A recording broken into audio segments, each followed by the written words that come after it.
श्री राम।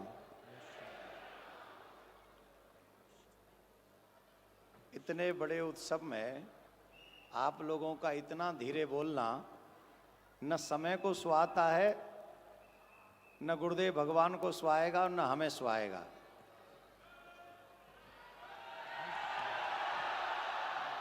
इतना जोर से बोलिए, इतना जोर से बोलिए कि आपकी आवाज लंका तक जानी चाहिए।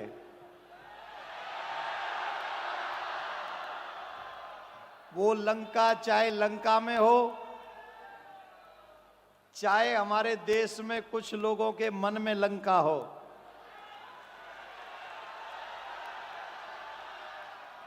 जोर से बोलना पड़ेगा और जोर से बोलना पड़ेगा। जय श्री राम,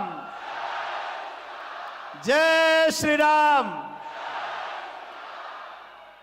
आज ये मेरा परम सौभाग्य है, परम पूज्य हमारे हृदयस्थ सनातन धर्म को नित्य दिन प्रतिदिन मार्गदर्शन दिशा दिखाने वाले परम पूज्य गुरुदेव भगवान, जिनका अमृत महोत्सव आप और हम यहां मनाने के लिए एकत्रित हुए हैं। मैं गुरुदेव भगवान के चरणों में जब प्रणाम कर रहा था, मैंने गुरुदेव भगवान से कहा, गुरुदेव भगवान, आपके अमृत महोत्सव में वाकई अमृत की वर्षा हो रही है। अब आपकी ताली इतनी धीरे बज रही है कि आनंद नहीं आ रहा है।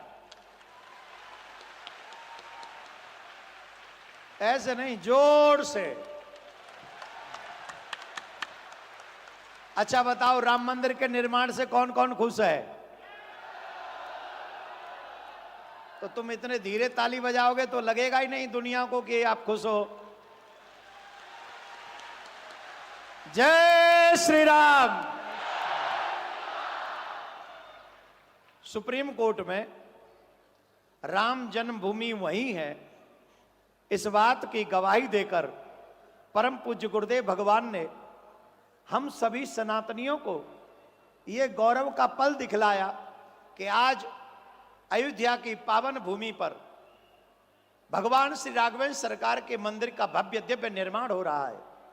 और अकेले मंदिर का निर्माण नहीं है, पूरी अयोध्या का निर्माण है। और सिर्फ अयोध्या का ही निर्माण नहीं है।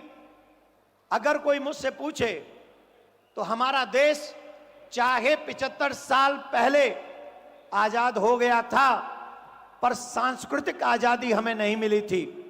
सांस्कृतिक आजादी हमको ऐसा लग रहा है कि इस 22 जनवरी को मिलने जा रही है। यह हमारी सांस्कृतिक आजादी है।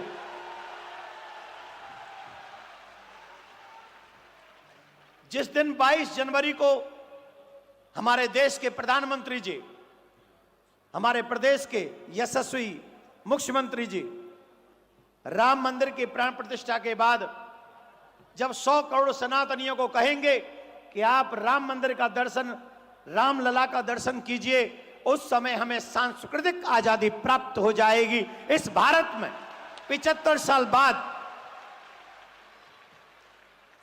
एक बात और नहीं भूलनी है हमें, और वो बात यह है, हम सभी सनातनियों के प्राण काशी, अयोध्या और मथुरा में बसते हैं।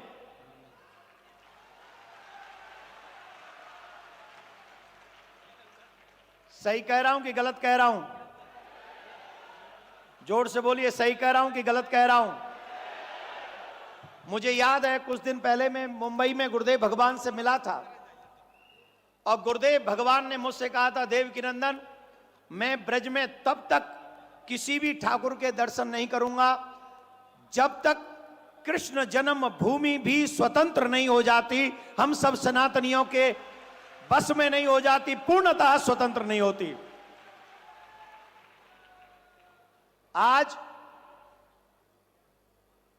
राम जन्मभूमि 22 जनवरी को सनातनियों को 500 वर्ष की लड़ाई के बाद जब मैंने इसका इतिहास पढ़ा, आप विश्वास कीजिए, थोड़ा बहुत बलिदान नहीं हुआ है।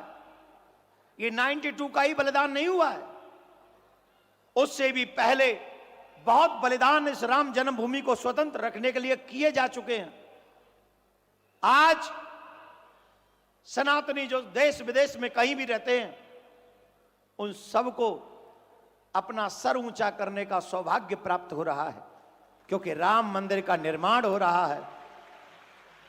तुम लोगों की ये धीरे तालियां ना मेरे दिल पर चुभ रही हैं। जोर से बोलना पड़ेगा, जय श्री राम, जय श्री राम। तो बताओ कौन कौन चाहता है कि जैसे अयोध्या में मेरे राम लला का भव्य दिव्य मंदिर पूरी अयोध्या सज रही है, वैसे ही एक बार हम लोग अयोध्या के उत्सव को पूरा करके मथुरा की तरफ रुख कर ले। कौन कौन चाहता है? जोर से बोलो। जब मेरा वक्तव्य पूरा हो जाएगा अथवा आदरणीय हमारे उत्तर प्रदेश के मुख्यमंत्री श्री योगी जी पधारेंगे, और यहां जब मैं इस बात को बोल रहा हूं तो ये बात उन तक धीरे धीरे पहुंच जाएगी।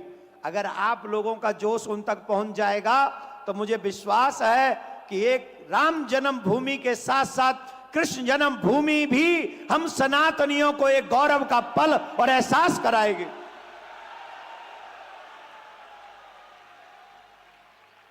मैं जिन जिन टीवी चैनलों पर इन दिन गया, सबने मुझसे एक कॉमन क्वेश्चन पूछा, राम मंदिर के निर्माण का यश किसको देंगे?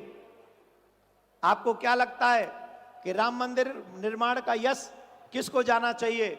हमने कहा जो काम करेगा यश उसी को मिलेगा, जो चुपचाप बैठा रहेगा उसे यश कैसे मिलेगा? सुप्रीम कोर्ट में गवाही दी महाराज श्री ने, सबूत प्रस्तुत किए महाराज श्री ने, और अयोध्या में भव्य दिव्य मंदिर का निर्माण आदरणीय हमारे देश के प्रधानमंत्री जी और हमारे यशस्वी मुख्यमंत्री श्री योगी आदित्यनाथ जी ने जिस तरीके से भव्य दिव्य अयोध्या का निर्माण किया है, किसी को यश देने की क्या आवश्यकता है? जिन लोगों ने काम किया है यश उन्हीं को मिलेगा।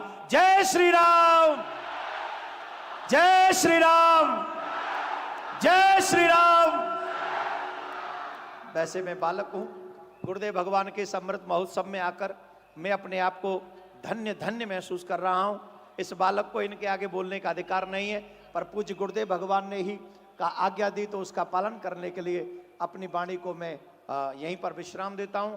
पूज्य गुरुदेव भगवान को हम तो यही प्रार्थना करेंगे, ये 75वां अमृत महोत्सव हम मना रहे हैं, आने वाली सनातन पीढ़ी को आपका ऐसे ही अमृत महोत्सव, एक नहीं कई अमृत महोत्सव मनाने का सौभाग्य मिले। आपको परमात्मा ऐसा स्वस्थ जीवन प्रदान करे। आपके चरणों में कोटि कोटि कोटि कोटि नमन।